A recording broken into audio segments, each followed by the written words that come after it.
안녕하세요. 인간관계 심리학 8번째 시간입니다. 자, 오늘은 대인동기라는 큰 주제로 한동안 말씀드리겠습니다. 여기 대인동기, 인간관계에 있어서의 우리 행동의 욕구, 동기, 원인, 그것이 이제 대인동기죠. 그래서 먼저 대인동기 이전에 동기란 무엇인가 여기서 이제 소개하려고 합니다. 동기란 무엇인가를 우리가 이해하고 그것을 인간을 향한 욕구, 행동의 원동력, 동기 이렇게 설정하면 대인동기가 전체적으로 설명되겠죠. 그리고 인간관계에 있어서의 특정한 욕구, 동기는 또 세부적으로 하위 그런 특징들을 살펴보면 될 테고요. 보여지는 이 활자 이전에 제가 좀 말씀드릴 게 있는데, 인간의 모든 행동에는 목적과 원인이 있다. 이렇게 얘기를 하고, 제가 이거 읽은 내용이 뭐냐면은, 부모님들과 자녀 사이에 그런 갈등이 있을 때 그런 갈등을 어떻게 해결할까? 그 중에 수용 능력이 있는 부모님, 그리고 그러한 갈등을 긍정적으로 이제 문제 해결할 수 있기 위해서는 어떻게 접근해야 될까라는 그 내용 중에 금방 말씀드린 모든 행동에는 목적과 원인이 있다. 그런 내용이 있거든요. 이걸 달리 얘기하면은 결국 갈등을 일으키는 상대방의 그 행동에는 다 자기 나름의 그런 이유가 있다라는 거예요. 결국 이건 뭐냐면은 타인을 이해한다라는 그런 이야기거든요. 제가 보기에는 그것이 문제시 되어지고 갈등을 일으키는 행동이지만 그 당사자는 다 그것이 나름 이유가 있다는 거죠. 그럼 여기서 이제 목적 원인. 왜 이렇게 말씀드리냐면 바로 그것이 그 당사자의 동기와 관련된 것이다. 이렇게 얘기할 수 있기 때문에 한번 구체적으로 부모와 자녀 간의 갈등 상황에 수용 능력이 있고 문제를 긍정적으로 해결하기 위해서는 어떠어야 된다와 관련된 이 문구가 생각나서 말씀드리는 거예요. 그런데 여기 제가 앞서도 동기란 것을 언급할 때 행동의 원인 이렇게도 표현을 했지 않습니까? 그리고 여기서 제가 주목하는 바는 이제 목적이라는 이 용어 개념이 제가 이제 주목하고 좀 말씀드리고 싶은 게 있어서 지금 말을 꺼내게 됐는데, 이 목적 또는 목표라고도 얘기할 수 있나요? 이건 뭐죠? 행동 이후에 또는 그 행동이 미래에 성취하게 될 어떤 그런 것들 우리는 목적, 목표라고 하고, 그와 관해서 저희들이 자각할 수 있는 그런 심적 내용을 앞서 서술기억, 외형기억, 선언기억이라 얘기할 수 있는 그에 대해서 우리가 기대, 예측이라고 이렇게 이름 붙인 그런 심리적 경험 아닙니까? 그런데 지금 목적, 목표를 할 때는 이건 미래를 염두에 두고 하는 말이란 말이에요. 그러면 우리가 매 순간 하는 그 행동이 미래에 의해서, 즉 목적, 목표에 의해서 행동이 일어난다 하면은 과거, 현재 내가 여기서 here and now 현재 하는 이 행동이 미래에 의해서 결정되어진다. 소위 기대 예측이라는 그러한 심리적 경험에 의해서. 이렇게 하면은 이게 지금 말이 안 맞죠. 즉 물리학에서 얘기하는 시간, 공간, 그 중에서 시간이라는 개념. 시간은 과거에서 현재에서 미래로 흐른다라고 하는데, 미래가 현재를 결정하는 원인처럼 목표, 목적이 또는 기대, 예측이라는 것이 현재의 나의 행동을 결정하는 원인처럼 이렇게 생각한다면은, 이건 글쎄요, 뭐, 시간, 공간과 관련된 그런 물리학자들이 하는 얘기 중에 제가 뭐 흘려 들은 바로는 뭐 중첩된 우주, 뭐, 그죠? 시간은 흐르지 않는다라는 그러한 이론과 관련해서 생각해 보면은 미래가 현재를 결정하는 것이 가능할까? 글쎄요. 하지만 미래가 현재를 결정하지 않죠. 시간은 과거에서 현재, 미래로 흐른다라고 우리는 그렇게 경험하고 그러한 현상 속에서 살고 있는데, 금방 말씀드린 그런 어떤 이론에서는 뭐 시간과 공간은 중첩되어 있다, 흐르지 않는다. 매트릭스 같은 영화, 키아누 리브스가 나왔던 그런 영화, 그런 것들에서 금방 미래가 현재를 결정하는 뭐 그러한 것들을 생각할 수 있을까요? 그런 것들을 배제해 둔다면은 금방 말씀드린 대로 미래가 현재의 나의 행동을 결정하는 건 아니죠. 왜 이런 말씀 드리냐면은 바로 목적, 목표, 기대라는 예측이라는 이러한 것들이 here and now, 현재 현상으로서 실제하는 나의 행동처럼 그렇게 존재하는 것이냐? 그게 아니다. 이건 단지 우리의 개념, 서술 지식 또는 외연 지식, 쓰는 지식 또는 기억이라 얘기하는 그런 것들을 구성하는 하나의 관념이다. 그래서 실제 행동처럼 또는 이 시간 공간 안에 제가 이 물질적으로 존재하는 이 몸뚱아리처럼 그렇게 실제하는 것, 그리고 이 몸뚱아리 물질의 물리적 작용에 의해서 나타나는 행동이나 현상처럼 그렇게 실제하는 것이 아니라는 거죠. 이런 것 실제하는 것이 아니다. 왜 이런 얘기를 말씀드리냐면은 바로 동기다, 욕구다 하는 것이 행동을 일으키는 어떤 원인처럼, 원동력처럼 그렇게 생각하지만 이거는 단지 우리의 하나의 관념, 개념이다. 그래서 외부 상황이 있으면 저는 작업, 뭐 상황, 우리에게서는 이제 대인 관계니까 뭐 인간이라고 얘기할 수 있는 이러한, 결국 이것도 인간의 행동이 되겠죠. 주먹이 나가든, 그죠? 뭐 욕설이 나가든, 아니면 뭐 인사를 하든, 아니면 저에게 다가오든, 아니면 칭찬을 하든, 결국 우리 인간의 행동이 될 텐데, 그런 것들이 나라는 유기체에게 입력이 되면은 그에 대한 출력으로, 반응으로 행동이 나아가고, 그러한 행동을 일으키는 어떤 내적 원인이 여기서 욕구, 동기다, 이렇게 생각할 때 쓰는 개념인 거죠. 이 동기라는 개념이. 근데 금방 말씀드렸다시피 이렇게 동기, 욕구가 존재하는 것이 아니라 단지 행동만 있을 뿐이다. 그리고 이 행동을 일으키는, 이러한 자아에 대해서 행동을 일으키는 나라는 유기체의 내적 또는 개인적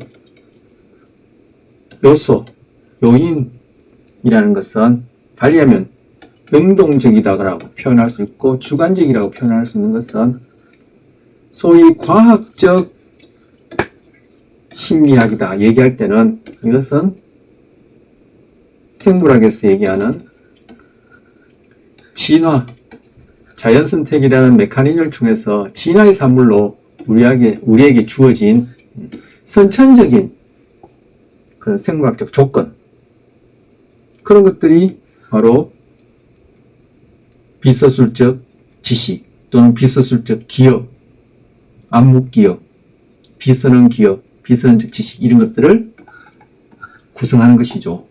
그래서 저는 배우지 않더라도 태어날 때부터 선천적으로 음식에 대해서는 침을 흘릴 수 있는 그런 기억 지식이 있고, 큰 소리에 대해서는 놀랄 수 있는, 놀라거나 두려워할 수밖에 없는 그런 선천적 지식, 기억이 있는 거죠. 그런 것들이 환경상의 자극, 사건, 결국 이 대인관계에서는 인간의 행동과 만날 때, 즉 수반되어질 때 컨틴전시라고 얘기했는데, 그렇게 되질 때 나타나는 현상, 즉 이 유기체라는 물질을 통해서 나타나는 물리적 현상이 행동이다. 이렇게 볼 때 이것은 과학적 심리학이라 얘기하는 현대 심리학의 정의에 있어서 과학적 요소가 강한 경우고, 금방 이 동기라는 개념을 가지고 얘기할 때는 바로 플라톤, 아리스토텔레스, 이런 소위 전통 서양 철학이 갖고 있는 형상 이데아라는 개념 하에서 얘기하는 내재적 철학, 내재 철학 또는 형상 철학, 이렇게 얘기하는 그 사람들의 이성적, 우리 인간이 갖고 있는 이성적, 논리적, 합리적 추론에 의해서 만들어낸 개념이 이 경우에는 동기란 이름으로 우리 안에 선천적으로, 보편적으로 누구나 다 갖고 있다. 그 동기 안에 우리가 살펴볼 이런저런 것들이 있을 텐데, 그런 것들이 우리 행동을 만드는 원인이다. 이렇게 생각한다는 거요.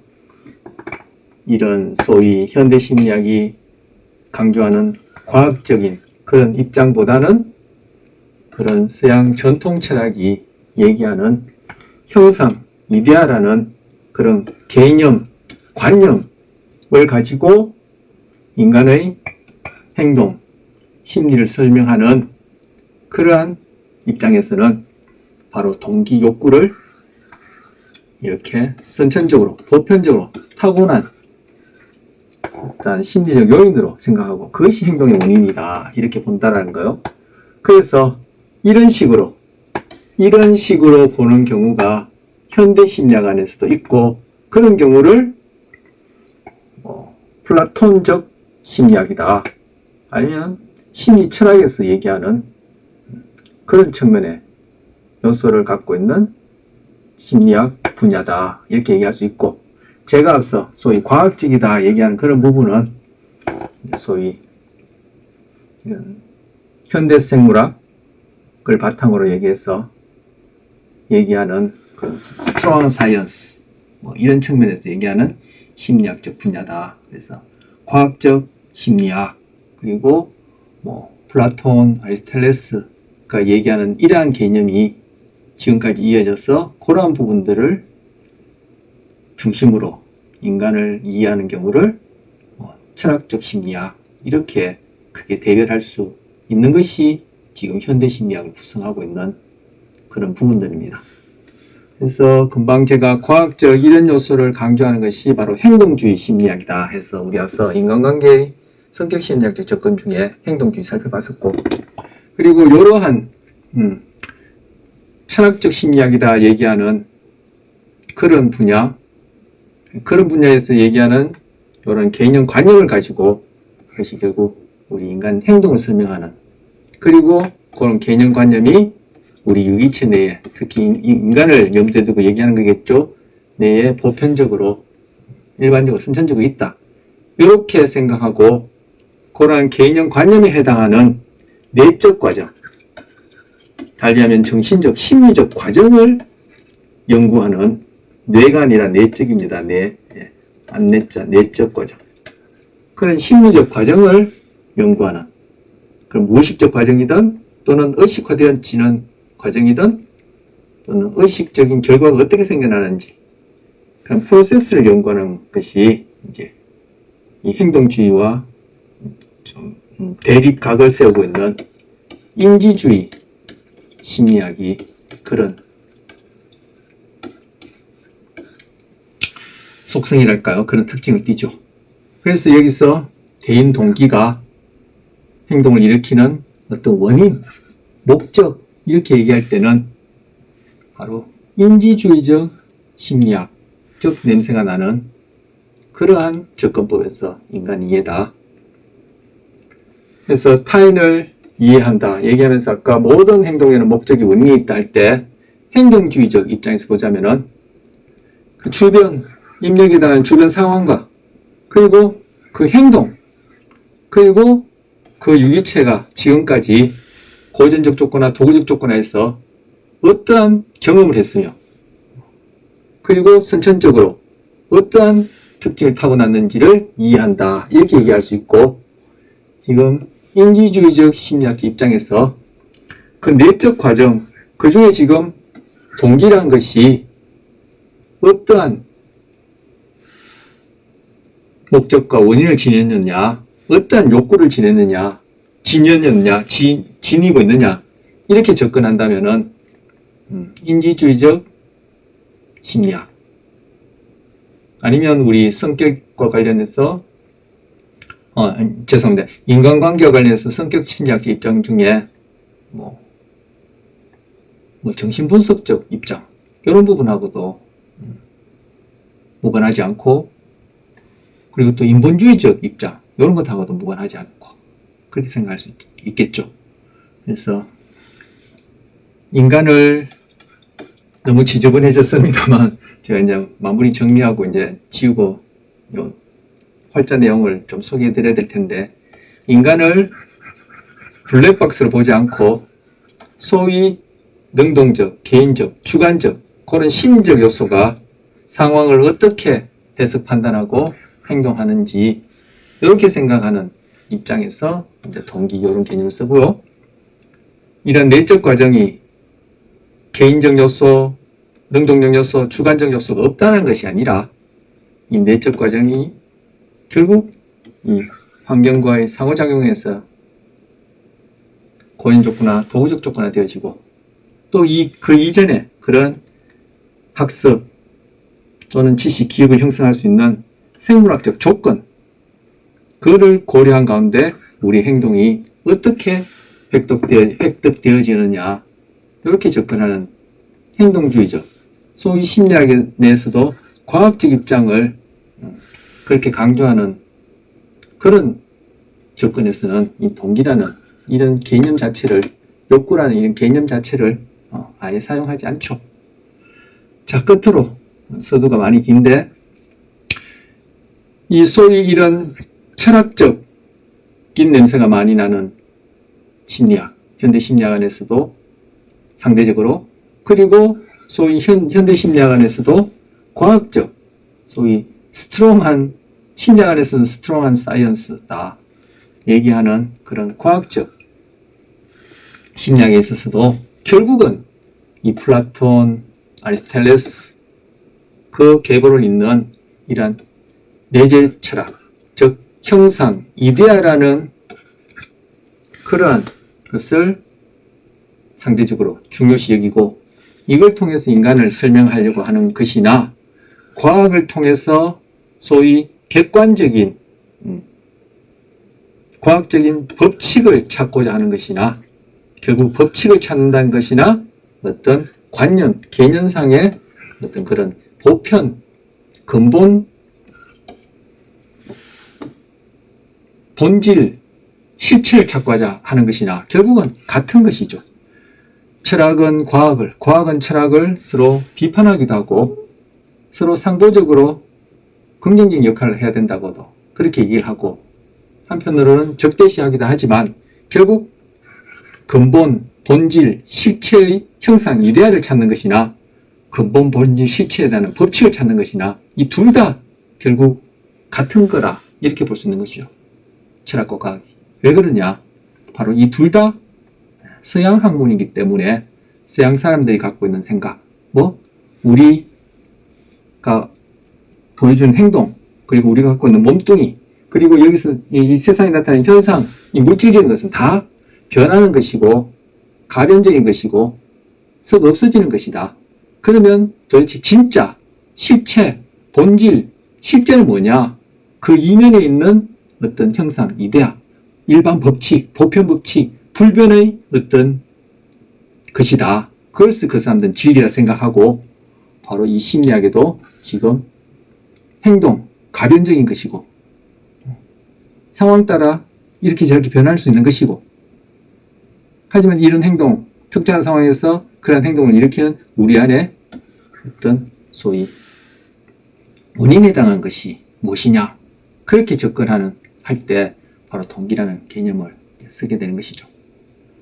근데 뭐 서양 철학에 비해서 소위 동양 철학이라 얘기한 동양 사상에서는 이런 현상 너머의 어떤 본질, 실체 이런 것들을 찾고자 하는 그러한 세계관, 인간관이 없기 때문에 이런 서양 철학에서 얘기하는 어떤 형상, 이데아 또는 일반 법칙이라는 이름으로 본질, 실체 이런 개념이 없고 또 이 심리학 안에서도 현상으로 나타나는 행동, 이면에 어떤 원인에 대한 동기 이런 개념들이 상대적으로 찾아보기가 힘들죠. 자, 얘기를 하다가 많이 길어졌습니다. 제가 뭐 다시금 또 이것을 정리해서 얘기하자면 또 말이 길어질 테고 또 뭐 상당히 많이 이미 서두가 많이 길었으니까 그럼 여기 본문에 있는 내용을 이제 좀 살펴보도록 하죠. 제가 말씀드린 게 본문에 있는 내용하고 다 무관하지 않기 때문에 이제 말씀드린다고 한 것인데 자, 동기란 무엇인가 보시면 인간이 어떤 특정한 목표를 향해 행동하게 하는 내면적 원동력이라고 가정된 무엇. 자, 제가 서두에 20여 분의 시간을 들여서 길게 뭐 철학과 관련된 얘기도 하고 과학과 관련된 얘기도 하는 이유가 바로 이것 때문입니다. 가정된 무엇이라는 거, 이 동기라는 것이 즉 내면적이다. 어떤 원동력, 원인이다. 그게 행동을 하게 한다. 그런데 목표를 향하게 한다. 이런 것들이 바로 동기다.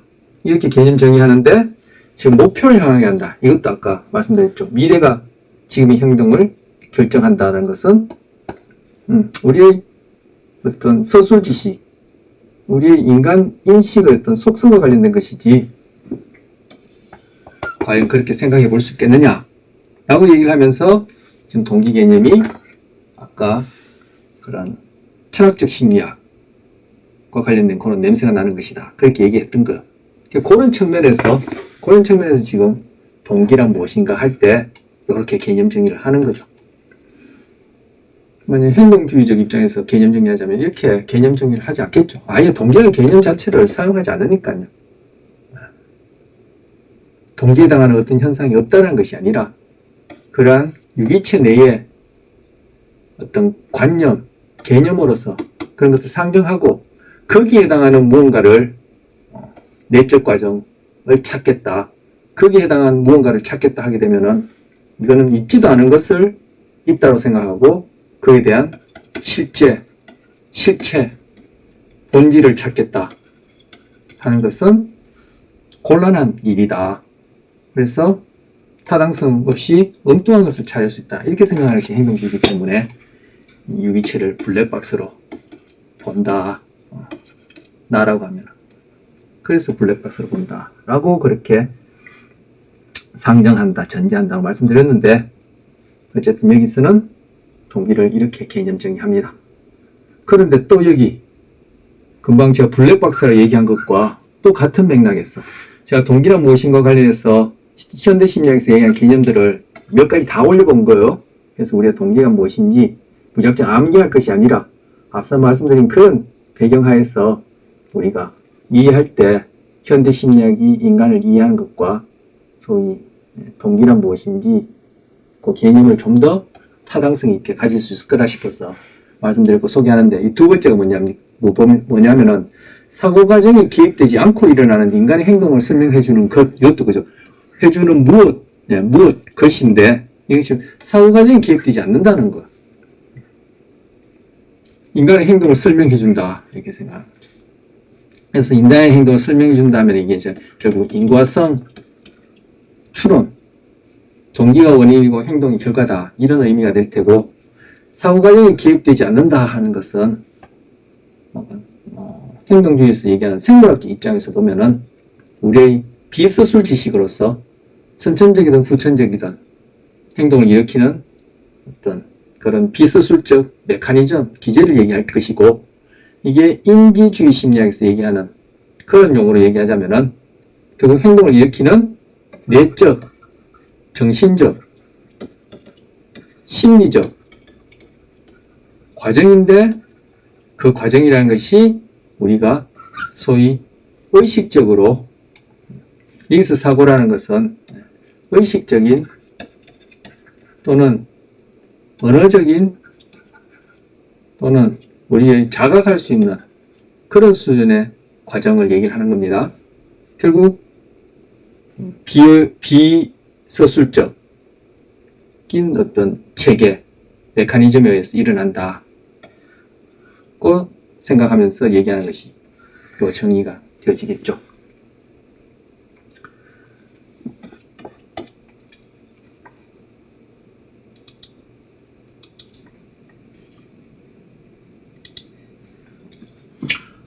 현대 심리학의 창시자라고 불리는 소위 과학적 심리학을 처음으로 1800년대 말에 시작했다라고 불리는 사람이 분트라고 하거든요.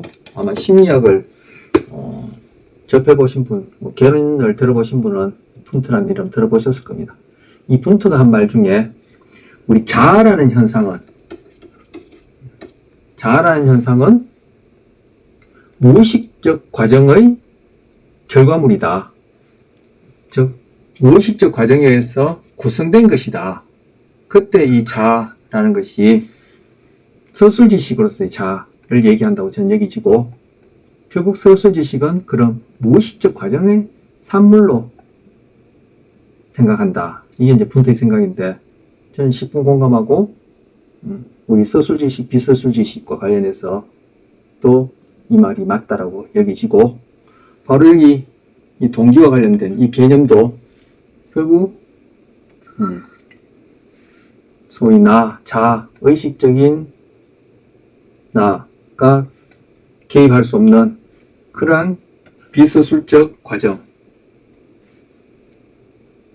통해서 일어나는 인간 행동을 설명해주는 어떤 그런 개념, 관념, 이것이 동기다. 이렇게 이제 개념 정리하는 것이죠. 이와 관련해서 또 하나 말씀드리면, 우리 앞서 대리학습, 관찰학습, 사회인지학습이라 얘기하는 분야에서 대표적인 반두라라는 사람이 우리는 후천적 지식을 어떻게 형성하게 되는가와 관련해서 바로 모방 공감을 통해서, 소위 관찰을 통해서 우리가 무엇을 배울 때 그게는 주의과정, 파지과정, 재현, 즉 리허설을 얘기합니다. 그리고 동기라는 과정이 개입하고, 그러한 과정은 언어적인 형태로 적극적이고 능동적으로 일어난다 라고 그렇게 얘기했다고 저는 알고 있거든요. 그렇다면 지금 이 얘기하는 이것하고도 뭔가 컨플릭트가 일어나는 그러한 생각이죠. 그래서 제가 그때 관찰학습, 대리학습이 있는 것이 아니라 그건 단지 고인조건화, 도구적 조건화가 바로 거울류를 통해서 고인조건화가 일어날 때 상대방에 대한 정서를 부지불식간에 공감, 공유하고, 또 그것이 모방되어질 때 그 행동이 타인에 의해서, 결과에 의해서 그렇게 변화되는 것이다. 그렇게 말씀드렸거든요. 그래서 여기서 바로 이 동기라는 개념이 분트, 반두라의 생각 또는 경구와 관련해서도 생각해 볼 수 있다 해서 제가 그렇게 말씀드리는 겁니다. 그래서 어쨌든 여기서는 행동의 원인, 행동을 설명하는 가정된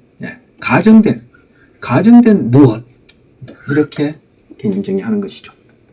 그래서 목표 지향적 행동을 정확하고 지속적으로 할 뿐만 아니라 또 그 목표가 달성되면 더 이상 그 행동을 하지 않게 하는 것도 동기다. 목표 지향적 행동을 정확하게 한다. 즉 행동의 선택, 그리고 행동을 지속적으로 한다. 행동의 유지, 그리고 그 행동을 더 이상 하지 않게 한다. 이것도 종결이라 얘기할까요? 이건 제가 쓰는 용어입니다. 종결, 이런 것들이 바로 동기라는 개념이다. 이렇게 생각하는 것이죠. 그래서 선택과 관련해서는 어떤 행동의 방향, 이렇게도 표현하고요. 또 다른 분들이 말씀할 때는 요 밑에 바로 있는 얘기인데, 그리고 유지와 관련해서는 힘의 어떤 행동, 죄송합니다. 힘의 행동이 아니라, 이건 말이 와요. 행동을 유지하게 하는 힘, 이렇게 얘기를 하고, 종결하는 것도 어떻게 보면 일종의 선택이죠. 시작하는 것도, 행동을 시작하는 것도 선택이고, 행동을 마치는 것도 선택이니까, 그래서 어떤 분은 이 동기라는 것을 방향과 힘이다.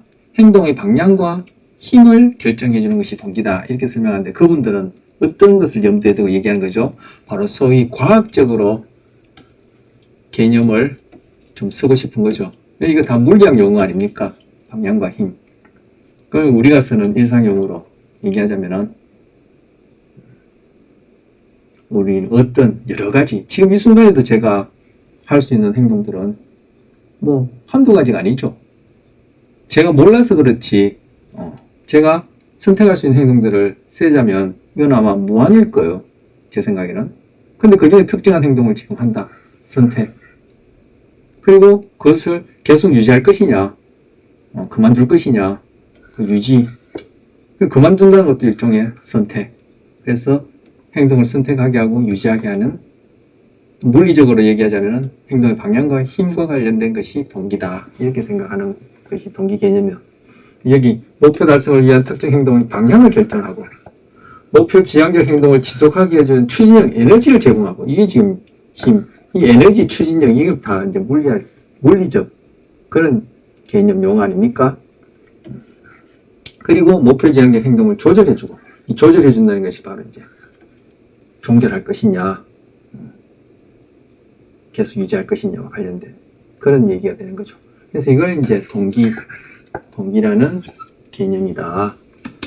그래서 유기체 내에 동기에 해당하는 뭔가 실제가 있는 것이 아니라, 그런 현상을 동기라는 이름을 붙이고, 이것이 행동을 결정하는 것이다. 이렇게 생각하는 거죠. 외부 환경상의 어떤 사건에 대해서. 자, 동기가 인간관계에 영향을 미치는 이유는 왜 그러냐? 아까 제가 초두에 모든 행동에는 목적과 원인이 있다. 이렇게 얘기를 했는데, 그리고 우리 처음 시작할 때, 인간관계와 관련해서 처음 시작할 때, 모든 인간관계 내에는 어떤 목적을 이루고자 하는 동기가 있다. 그래서 인간관계 내에 무목적적인 그러한 행동은 없다. 관계는 없다. 부모 자식 간에도 그러냐? 부모 자식 간에 무조건적 얘기하지만, 무조건적이다, 능동적이다, 뭐 이런 것들 다 상대적인 우리가 만들어낸 현상을 설명하기 위해서 우리 언어를 사용하는 우리가 만들어낸 개념 아닙니까? 그래서 무목적적이다. 그런 인간관계가, 아니 그러한 관계라는 게 있나요? 인간관계뿐만 아니라 우리가 자연과의 관계도 얘기를 하고 했었는데, 저는 당장에 드는 생각이, 저도 살면서 딱 한 번 저희 어머님께 그런 얘기를 들었거든요. 아버지로부터 그런 얘기를 들은 기억이 없어요. 근데 흔히 주변에서 듣기도 하고, 또 저 같은 경우에 하기도 하고, 드라마 같은 데 보면 그런 얘기를 하는 경우가 있죠, 부모님들이. 내가 너를 어떻게 키웠는데 내가 이럴 수 있냐? 그거 뭐예요? 바로 너를 키우는 그 인간관계 속에서 본인은 장악하든 장악하지 못하든 목적이 있었다는 거죠. 너를 통해서 내가 뭔가 기브 앤 테이크 하고 싶었다는 거죠. 알든 모르든. 이게 바로 인간관계에 대한 사회심리학적 접근 중에 사회교환 이론이고, 그것이 인간관계에 대한 성격 이론 중에 행동주의에서 얘기하는 조작적 조건을 통한 양방향적 서로 주고받는 강화와 관련된 얘기죠. 그래서 왜 이 동기, 목적이라고도 얘기하고, 아까 제가 어떤 행동의 원인 이렇게도 얘기한 이 동기가 인간관계에 왜 중요한 그런 개념으로 다뤄지느냐. 바로 우리 인간관계 내에서 자기 욕구, 동기, 그 목적을 추구하는 걸 알든 모르든 내가 준 만큼 받고 싶다라는 거예요. 그래서 어떤 관계든. 그렇기 때문에 여기서는 동기라는 개념으로 그런 현상을 설명해보자. 우리는 인간관계 속에서 자신의 욕구를 충족하기 위한 방식으로 행동하기 때문이다. 그게 의도적이든 의도적이 않든, 알든 모르든, 비서술적인 체계를 통하든 아니면 서술적인 체계를 통하든, 즉 비서술 기억에 의해서, 비서술 지식에 의해서, 또는 서술 지식에 의해서, 서술 기억에 의해서 일어나든 우리의 행동은 다 그러하다 라고 얘기하고, 그러한 서술, 비서술이라고 제가 표현하는 그런 어떤 기억, 지식 또는 그 체계를 여기서는 또 동기라는 개념으로 그렇게 소개하지 않나, 저는 그렇게 얘기할 수 있겠습니다.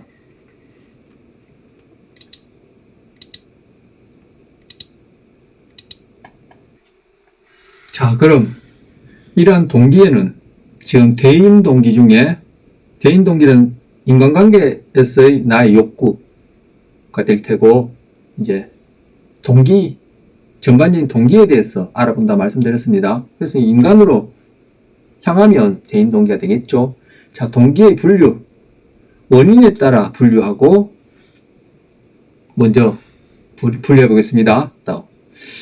자, 원인에 따라 분류하면 생리적 동기가 있고 심리적 동기가 있고, 제가 이거 제가 참고한 책에 제가 이렇게 메모도 하고 이렇게 이렇게 저렇게 낙서 이렇게 제 나름대로 표시한 그대로 제가 핸드폰으로 찍어와서 캡처해서 올린 건데, 지금 요렇게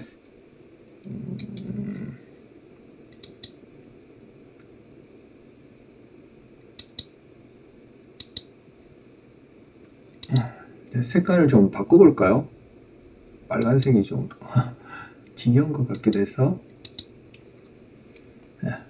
여기 캡처한 이 사진에도 파란색이 있어서 제가 파란색으로 바꾸면 이렇게 나눠서 원인에 따라 동기를 분류해 보면은 생리적 동기, 심리적 동기 이렇게 나누는 경우도 있고, 그리고 선천적 동기, 후천적 동기 이렇게 나누는 경우도 있다. 그래서 지금 그림에는, 이 사진에는 같이 올려놨지만 지금 원인에 따라 분류하는 것 중에 첫 번째 경우가 생리적 동기, 심리적 동기 이렇게 나누는 경우가 있고, 또 동기의 분류를 원인에 따라 나누는 것 중에 두 번째 이렇게 선천적 동기, 후천적 동기 이렇게 나누는 경우가 있다라는 걸 보여줍니다. 여기는 한 그림으로 되어 있지만, 근데 제가 여기 이렇게 선을 그어 놓은 것이 바로 대응해서 보자면, 이렇게 나누는 것 중에 생리적 동기는 이렇게 나누는 것 중에 선천적 동기와 대응되어진다 이렇게 여겨졌어요. 이렇게 선을 제가 그었던 거고요. 사진에는 이제 잘려서 안 보이지만, 그리고 심리적 동기는 후천적 동기에 대응된다 해서 이렇게 선을 이렇게 그어 놓은 거거든요. 자, 그래서 생리적 동기 읽어보시면 여러분 당연한 얘기, 그러게, 그렇구나, 그렇지 이렇게 여길 내용들입니다. 생리적 근거가 있고 출생 시부터 존재하고 선천적이라는 얘기죠. 그리고 개체와 종족 보존에 관련되어지고, 그리고 생리적 욕구, 번식 욕구. 지금 생리적 욕구가 개체 보존, 번식 욕구가 종족 보존, 이렇게 카테고리를 나눌 수 있겠죠. 태어날 때부터 갖고 있다는 거. 선천적 지식, 제가 지식, 기억 이런 말 한 학기 내내 지금 쓰길 좋아하는데 비서술적 지식 아니면 생물학적 얘기하자면 자연선택이라는 기제를 통해서 진화의 결과로 우리 안에 주어져 있는 우리가 자각하지 못하는 그러한 생물학적 메커니즘. 아까 동기도 사고과정이 개입되지 않고 행동을 일으키는 어떤 무엇, 크게 상응하는 것이죠. 자, 그리고 심리적 동기는 학습의 영향을 받는다. 이게 학습이 다른 말로 경험이라는 경험.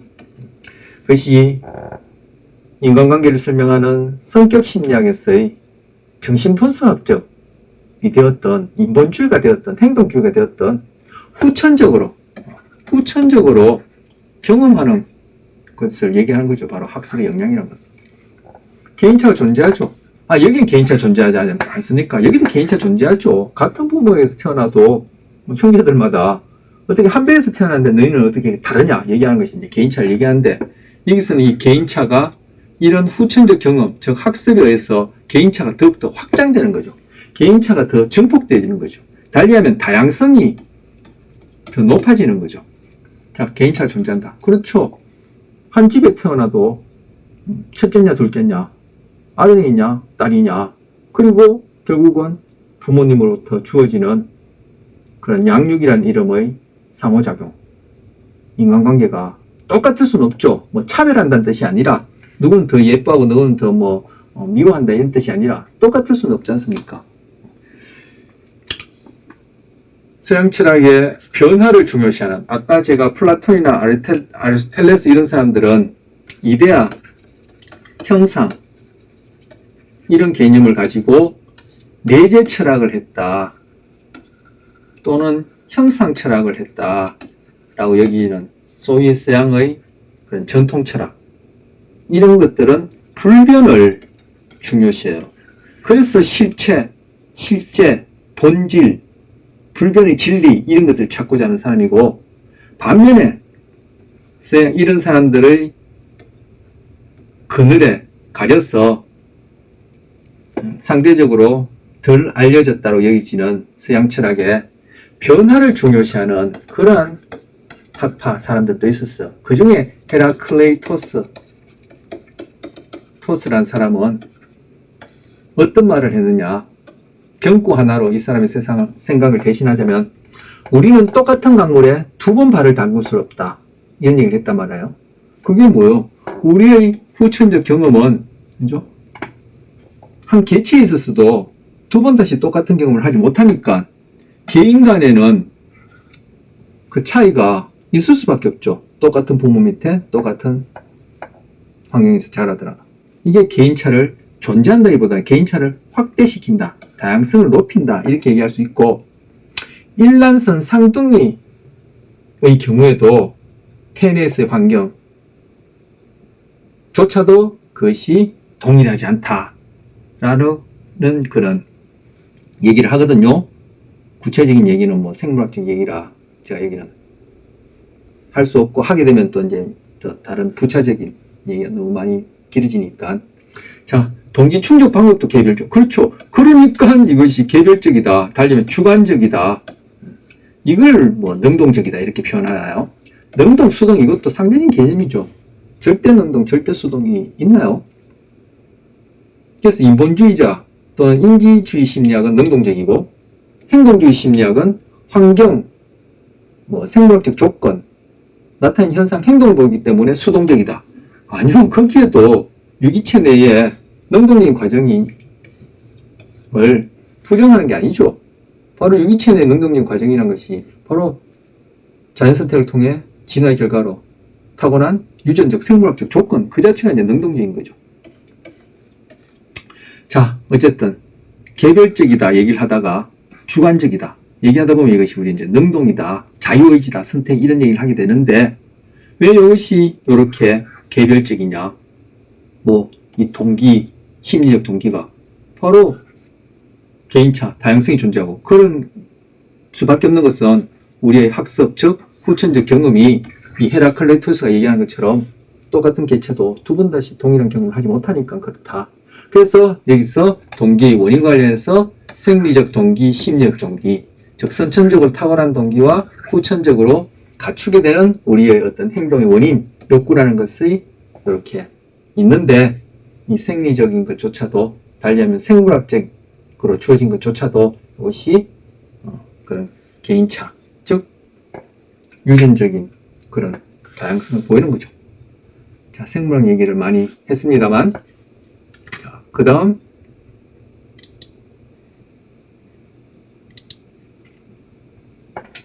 선천적, 후천적 동기로 나누는 두 번째 분류를 보면은, 마찬가지 원인에 따른 분류이긴 합니다만, 이렇게 나눈 것을 보면은, 선천은 유전이다. 인간의 군집성, 본능과는 구별되는 것이다. 뭐 이렇게 얘기를 하고 있는데, 바로 여기, 요거 말씀드리면서 제가 이러쿵저러쿵 부연 설명, 부차적 했던 말이 바로 요 그대로 이어지죠. 여기 인간의 군집성이라는 것은, 여기서 이 가정 그림에서는 지금 제가 이 맥락 없이 자료만 올려놔서 여기에 대해서 이제 설명을 좀 드려야 되는데, 왜 우리는 대인동기, 즉 인간관계를 하려고 하지 하는 중에 우리에게는 이것도 먼저 얘기했죠. 아까 플라톤 얘기하면서 얘기한 아리스토텔레스, 우리는 플라톤, 아리스토텔레스, 소크라테스가 뭐 대표적인 철학자 얘기지 않습니까? 뭐 동서양을 막론하고 철학하면 그 사람들 생각하는데, 자, 쓸데없는 소리 없고, 아리스토텔레스가 한 말 중에 인간은 사회적 동물이다라는 명제가 있단 말이에요. 우리는 예스, 그렇다라고, 참이라고 생각하는 명제죠. 참. 그런데 인간만 사회적 동물인가요? 개미, 돌, 늑대 같은 경우에 굉장히 높은 수준의 사회적 동물이죠. 그 먹이를 잡을 때 혼자서 잡지 않죠. 여러 마리서 둘러서서 잡는데, 그네들이 우리처럼 말도 하는 것도 아닌데, 소위 비언어적인 그러한 상호소통에 의해서 공격할지 물러설지 해서 결국 먹이를 꼼짝하지 못하게 해서 그렇게 잡지 않습니까? 그 굉장히 사회적 상호작용이 있고 사회적 동물의 예거든요. 근데 인간도 사회적 동물인데 우리에게는 이렇게 군집성이 있다. 즉 모이는 것이, 즉 대인관계, 인간관계 하는 것이 우리의 생존에, 즉 개체 생존뿐만 아니라 여기서 나왔습니다만 번식이라는 이름으로 종족의 생존, 보존에도 중요하다는 거예요. 이런 특성 자체가. 그런 특성이 생물학자들은 자연스트를 통해서 그런 유전적 특성이 진화의 산물로 다른 동물뿐만 아니라 인간에게도 주어졌다. 이렇게 생각하거든요. 그래서 이걸 바로 유전이란 말도 넣고 선천적 동기다 이렇게 얘기를 해요. 묘담이지만 이 맥락에서 또 생각할 수 있는 것, 여러분한테 흥미로우실지 모르겠습니다만 제가 하나 또 말씀드리면, 좀 빨간색으로 바꿔볼까요? 정자 정자, 난자 할 때 생식세포, 생식세포 정자를 얘기하는 것입니다. 동물들의 경우에 암컷, 수컷이 짝짓기를 딱 한 마리만 하고 평생, 아니면 반영구적으로, 아니면 일정 기간 동안 그렇게 1대1 배우자랄까요? 짝짓기를 유지하는 그런 동물도 있고, 수컷의 경우도 그렇고 암컷의 경우도 이것이 딱 1대1 짝짓기를 하지 않고 여럿 수컷, 여럿 암컷과 짝짓기를 하는 그런 성행동을 보이는 동물들이 있지 않습니까?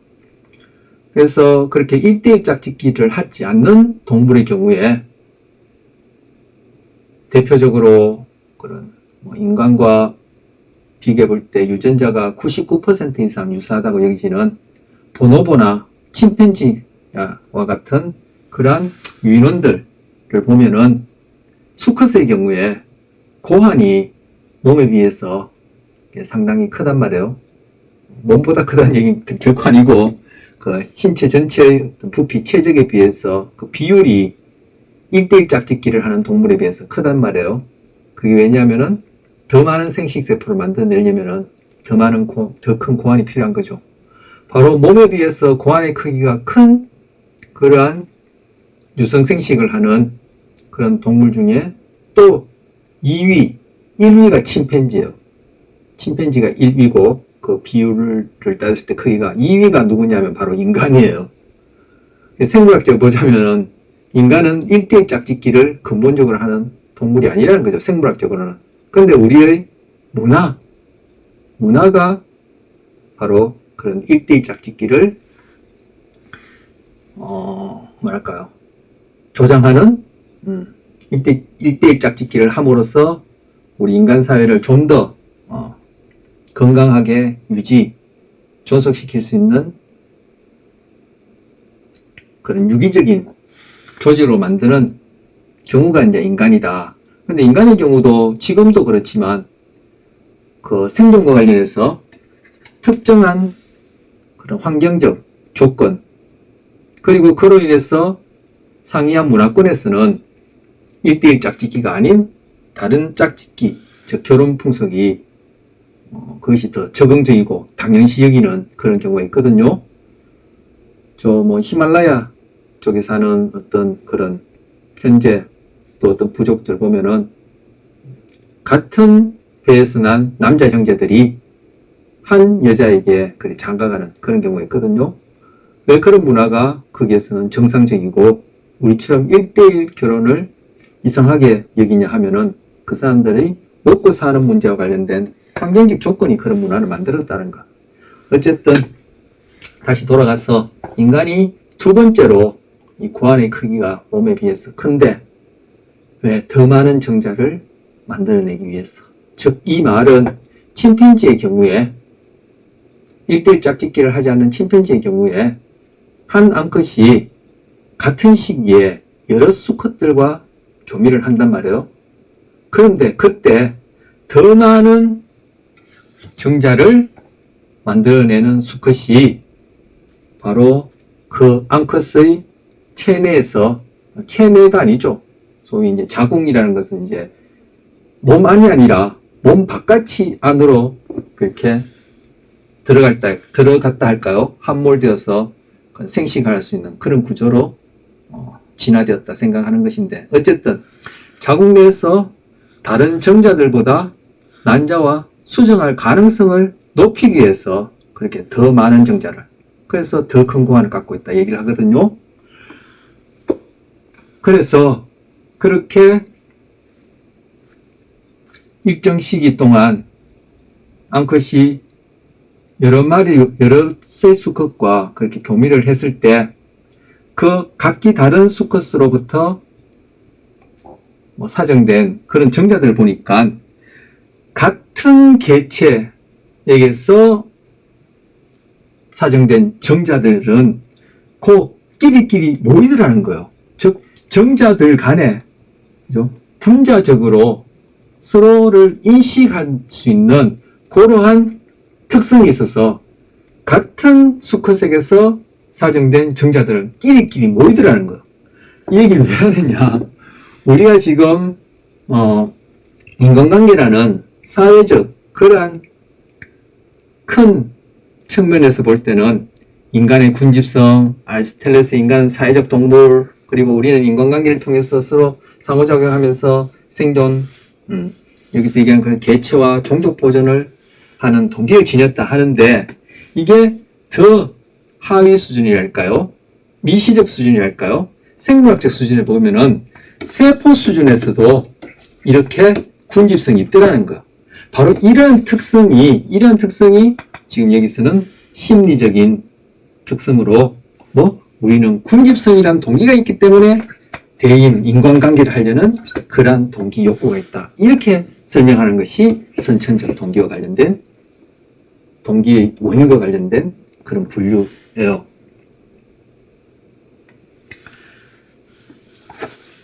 자, 여기서 본능과 구별된다는 얘기는 이것도 배경 설명이 좀 필요한데, 이때 얘기한 본능은 심리적 차원, 행동적 차원을 얘기를 하는 거예요. 이거 얘기를 하자면 또 배경 얘기가 긴데, 제가 상세한 얘기는 조금 전에 군집선거 관련해서 얘기한 그런 얘기처럼 길게 하지 말고 그냥 간단하게 행동에는 반사 반응이라는 것이 있고, 다음째 고정 행위 패턴이라는 것이 있고, 일반적 행동 특질이 있다. 이렇게 심리학자들은 행동을 분류를 해요. 일반적 행동 특질은 소위 내향적이다, 외향적이다, 공격적이다, 불안 수준이 높다 얘기하는 소위 성격이라 얘기할 수 있는 그런 차원의 어떠한 행동 특성을 얘기를 하고, 고정행위 패턴이라는 것은 소위 구애 행동을 한다. 우리가 특정한 상황에서는 어떠한 표정을 짓는다. 또 동물 얘기하자면 연어가 그렇게 산란할 때 자기가 알이었을 때 있었던, 태어났다 할까요? 어쨌든 그렇게 알이었을 때 있었던 그런 상류로 거슬러 간다 하지 않습니까? 그것이 다 큰 연어가 우리는 모르지만 뭔가 기억을 통해서 옛 고향을, 출생지를 찾아가는 것도 아니고, 자기가 알이었을 때, 알이 몰라, 알아요? 연어가, 다 큰 연어가 안다? 분명히 뭔가 아는 게 있겠죠. 인식이 있겠죠. 우리와 같지는 않겠지만. 근데 다 큰 연어도 아니고, 자기가 알이었을 때, 그리고 즉 새끼 연어였을 때 있었던 그 장소, 그 상류를 다 자랐어. 암컷이 되었어. 이제 산란할 때 그걸 찾아가는 행동. 이런 것들이 바로 번식 또는 구애와 관련해서 갖고 있는 고정행위 패턴이다. 이렇게 얘기를 하고, 이것이 흔히 우리가 본능이라 얘기하는 그런 류의 행동이다. 요즘 본능이란 말을 우리 일반적으로 또 여기서는 썼지만 엄격하게 구별할 때는 본능이란 말 대신 이런 말을 쓰거든요. 그래서 고정행위 패턴에 해당하는 이런 행동들이 이제 여기서는 좀 엄격성을 무시하고 그냥 본능이라 이렇게 얘기를 하는 거예요. 반사 반응은 우리 이렇게 아시죠? 눈에 바람을 불면 눈을 깜빡인다든지, 입에 음식이 들어가면 침이 나온다든지, 이런 것들. 이런 것들이 행동이라고 여기지는데 바로 그 행동의 원인으로 여기서 선천적 동기를 얘기할 때 이 본능과는 구별되어진다 라고 얘기하는 것이 바로 이런 고정행위 패턴을 염두에 두고 하는 말이다. 그래서 이러한 고정행위 패턴을 얘기를 할 때 인간에게 인간에게 바로 고정행위 패턴이 있느냐 없느냐 그렇게 논란을 하고 있거든요.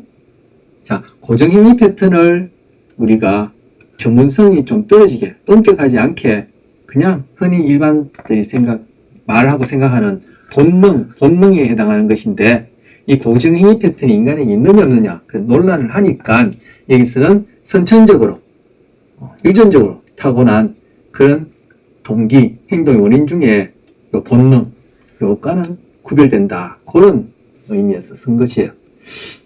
제가 군집성 얘기할 때처럼 좀 생물학적 얘기 자세히 하지 않고 그냥 간단하게 그냥 개념 분류만 하겠다고 했는데 또 말이 길어졌네요. 그런 의미로 쓴 것이고요. 자, 후천적 동기는 후천적 학습. 요거 할 때 얘기했던 거죠. 그래서 제가 아까 이렇게 상응한다라고 이렇게 표현을 했던 거예요. 그 경험에 영향을 받는다. 얘기했던 얘기고. 부모 양육 태도. 특별히 했던 얘기죠.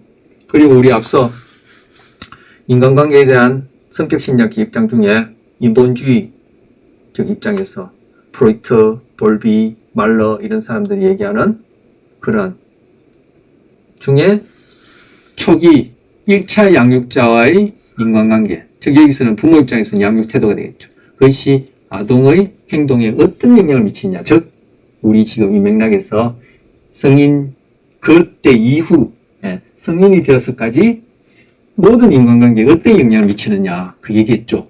바로 그런 동기, 그래서 제가 여기다가 다른 동기 중에서도 이제 대인 동기니까 대인 동기가 넣어놨는데 어쨌든 그런 동기가 1차 양육자의 관계 속에서 형성되어진다 라고 보는 것이 바로 그 원인이 어디 있느냐 중에 후천적 동기를 넣는 거예요. 제가 지난 시간까지 도식 이런 얘기를 많이 했는데 도식 선천적으로 주어진 어떤 지식 또 있고 후천적으로 획득하게 되는 지식 그런 것들이 결국 도식을 형성한다 이런 얘기를 했지 않습니까? 자, 도식이라는 우리 앞에서 얘기했던 그런 개념을 필요해서 얘기를 하는 겁니다. 근데 그런 선천적 지식을 바탕으로 후천적 지식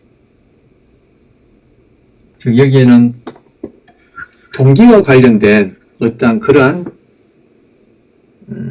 도식의 내용이 언제 형성되느냐 바로 초기 인생에 있어서 초기에 형성되어진다. 그것이 바로 1차 양육자의 초기 경험 그리고 이러한 도식이 또 언제 형성 변화되어지느냐 그래서 이것을 1차 학습이라 얘기를 하고 또 이렇게 초기에 형성된 이 도식이 언제 또 변화 형성되느냐 해서 이걸 2차 이 차자가 빠졌네요. 뭐 차자 넣어놨느냐 중요하지 않은데 2차 학습이라 하는데 이 2차 학습이 일어나는 것이 그것을 바로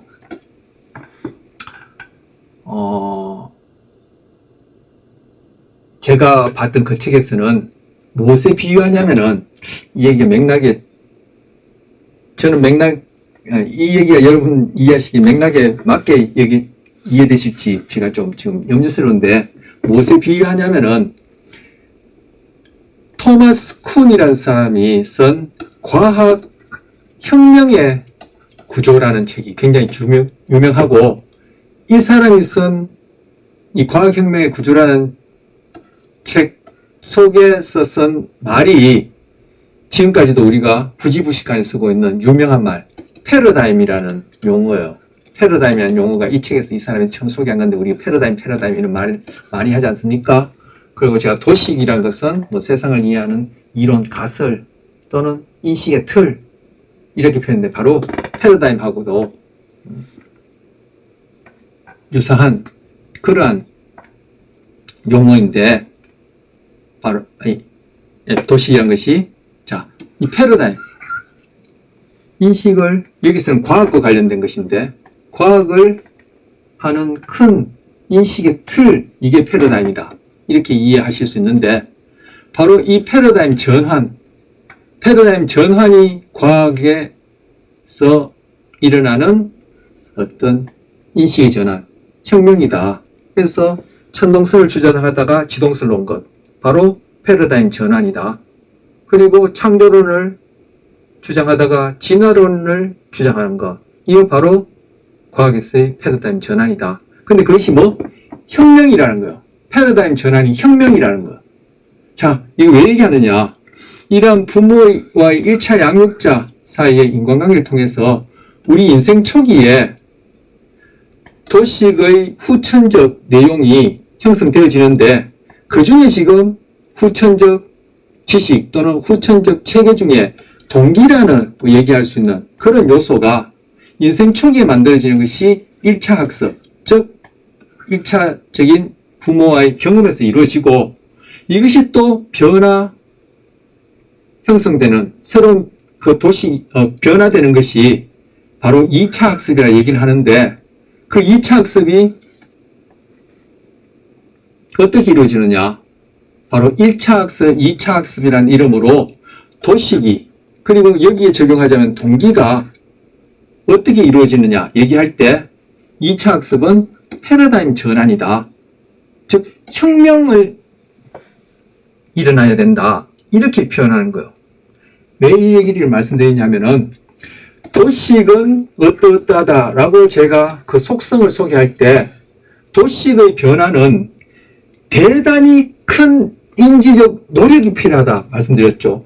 그 바로 대단히 큰 인지적 노력이라는 것이 2차 학습에 의해서 도식이 변하는 것이고 그 도식주의 지금 동기가 부모에게서 부지불식 간의 초기 1차 학습이라 얘기하는 그런 초기 경험에서 형성된 동기가 이것이 나머지 인생에 결정적 영향을 미치는데 그 동기가 변하려면은 어떻게? 혁명적인 패러다임 전환이 있어야 된다는 거예요. 그래서 뭐 도식은 이 동기란 말을 집어넣으면 동기, 대인관계에 있어서의 우리의 욕구, 동기 변화는 대단히 큰 인지적 노력을 필요하는 혁명적인 과정이다. 이렇게 얘기할 수 있는 거죠. 그래서 인간관계에 대한 성격심리학적 접근에 있어서 정신분석, 볼비의 애착이론, 말러의 대상관계 이론에서 그 사람들이 공통적으로 얘기하는 것, 그리고 행동주의적 입장에서도 마찬가지고, 또 흔히 제가 지난 시도 얘기한 바 있지만 인간은 고쳐 쓰는 것 아니다 얘기하는 그 내용 안에 있는 것이 초기 1차 양육자와의 관계 속에서 어떠한 동기, 여기서는 구체적으로 다른 모든 동기, 일반적인 동기에도 당연히 적용되지만 인간관계에서의 그런 동기가 어떤 식으로 형성되느냐, 즉 양방향적으로 어떻게 주거니 받거니 해서 형성되느냐가 결국 나머지 인생의 모든 동기, 그리고 그게 당연히 포함되어진 대인관계의 동기에 결정적인 영향을 주고, 그것이 부적응적이어서 또는 다른 이유로 2차 학습이라는 이유로 변형되려면은 바로 혁명적인 그런 일이 일어나야 된다. 즉 패러다임 전환이 일어나야 된다. 그런데 그것이 혁명적이라고 얘기할 만큼 그러한 이유는 바로 도식이 대단한 인지적 노력을 필요하는 것처럼 우리의 대인 동기에 있어서도 그런 변화 또는 부적응이 있다면 그런 적응 상태로 바꾸는 것이 대단한 인지적 노력이 필요하다. 이렇게 얘기할 수 있는 것이고, 그래서 제가 수차례 반복한 걸로 기억합니다만 바로 우리가 지금 배우고 있는 이러한 서술 지식이 하나의 매뉴얼이 되어서 교본이 되어서 성인들이 말씀하시는 그런 류의 하나의 그런 교훈이 좋은 말씀이 되어서 이걸 바탕으로 우리의 비서술 지식, 바로 매 순간 삶이란 이름으로 또는 here and now, 바로 지금 여기에서 하는 행동이란 이름으로 일어나는 이러한 비서술 지식을 계속 수정, 교정해 나가는 것이 바로 이 인간관계 심리학을 배우는 목적이고, 그것을 거창하게 얘기하자면은 바로 수행이고 수도다. 그래서 제가 일전에 우연히 유튜브를 보다 보니까 법정 스님이 우리 삶의 문제라는 것은 다 인간관계 문제 아닙니까? 가장 어려운 문제가 이것 아닙니까? 그리고 그것은 결국 뭐 가족 문제 아닙니까? 이렇게 말씀하시더라고요. 제가 첫 시간에 우리 삶의 대부분의 문제는 인간관계 문제고 그 안에서 어떤 관계보다도 가족 문제다. 그런데 여기서 뭐 동기의 원인 중에, 후천적 원인 중에 바로 부모와의 양육 태도, 여기서 형성된 동기, 바로 가족관계에서의 그러한 동기가 어떤 식으로 충족되었냐가 바로 우리 전생의 인간관계와 관련된 그런 행동의 원인이라 얘기하는 동기에 결정적인 영향을 준다. 이렇게 말씀드릴 수 있겠습니다. 자, 시간이 오늘 많이 되어서 동기와 관련해서 아직 대인 동기에 지금 적용하는 말을 간간히 이제 했습니다만 결국은 이번 시간 끝자락에 그래서 대인 동기 이전에 동기와 관련된 전반적인 거 말씀드리고 뭐 자연스럽게 인간관계 관련된 그런 대인 동기 말씀드렸고요. 이 동기 분류에 원리에 따른 분류도 있고 또 다음에 또 다른 차원에서 나누는 분류도 있습니다. 그런데 요 마지막 요거 조금 제가 설명드리고 마쳐야 할 것 같아요.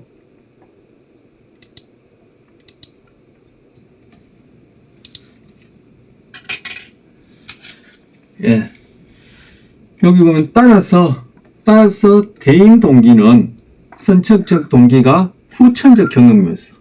생리적 동기가 학습, 즉 후천적 경험에 의해서 심리적 동기로 또는 선천적 동기가 여기 얘기한 것처럼 후천적 경험에 의해서 특히 1차 양육자의 그런 관계 속에서 변형된 것이다. 그래서 대인 동기는 선천적 동기와 후천적 경험에 의해 변형된 것이다. 그래서 선천과 후천은 고르디우스의 매듭처럼 엮여 있다. 고르디우스라는 사람이 매듭을 만들었는데 이걸 아무도 풀지 못하고 결국 알렉산더 대왕이 칼로 잘라버렸다라는 그런 매듭처럼 무엇이 선천이고 후천이라고 분류할 수 없을 만큼 이것들은 역동적으로 뒤엉켜서 이 순간에도 우리의 신체, 심리적인 이러한 것들을 형성하게 되어진다. 정적성 구체적으로 동기를 형성한다. 그래서 선천과 후천과의 관계를 장전된 총알과 방아쇠 당기기 이렇게 표현하는데 장전된 총알은 선천, 방아쇠 당기기는 후천. 아무리 총알이 많이 장전되어 있어도 방아쇠를 당기지 않으면 땅 하고 총알이 나가지 않고 아무리 방아쇠 열심히 당겨도 총알이 장전되어 있지 않으면 또 땅 하고 나가지 않은 것처럼 비유적인 표현이죠. 않는 것처럼 우리의 현재 신체적, 심리적 모습은 다 선천과 후천의 합인데 바로 현재 내가 보여주고 있는 대인 동기는 바로 이러한 선천적 동기와 후천적 동기 또는 생리적 동기와 심리적 동기가 이렇게 역동적으로 고르디우스 매듭처럼 뒤엉켜서 나타난 것이다. 그런데 그때 상대적으로 중요한 결정적인 영향을 미친 것이 바로 아까 1차 학습이라고도 어떤 철학자가 표현한 그것처럼 바로 초기 1차 양육자의 양육 태도가 바로 특히 이런 선천과 후천의 역동적 관계에 중요한 영향을 미친다. 이렇게 표현할 수 있는 것입니다. 자, 그래서 다음 시간에는 동기의 분류를 오늘은 원인과 관련해서 살펴봤고 다음 시간에는 동기의 종류, 분류를 대인 동기와 관련해서 발달 단계, 즉 달리하면 발달과 관련해서 발달 단계, 발달과 관련해서 발달인데 발단이라 썼네요. 관련해서 동기는 또 어떻게 분류되는지 볼 겁니다. 바로 제가 학기 초부터 계속 반복드렸던 바로 메슬로우라는 사람, 메슬로우 또는 메슬로우, 뭐 영어 이름이니까 뭐 이렇게 저렇게 쓸 수 있겠죠. 메슬로우의 욕구 단계, 위계적 동기라고 얘기하는 바로 그 부분을 볼 겁니다. 이게 바로 동기를 분류할 때 발달에 따른 또는 발달 단계에 따른 분류와 관련된 동기 내용이 되겠습니다. 자, 다음 시간에 또 뵙기로 하겠습니다.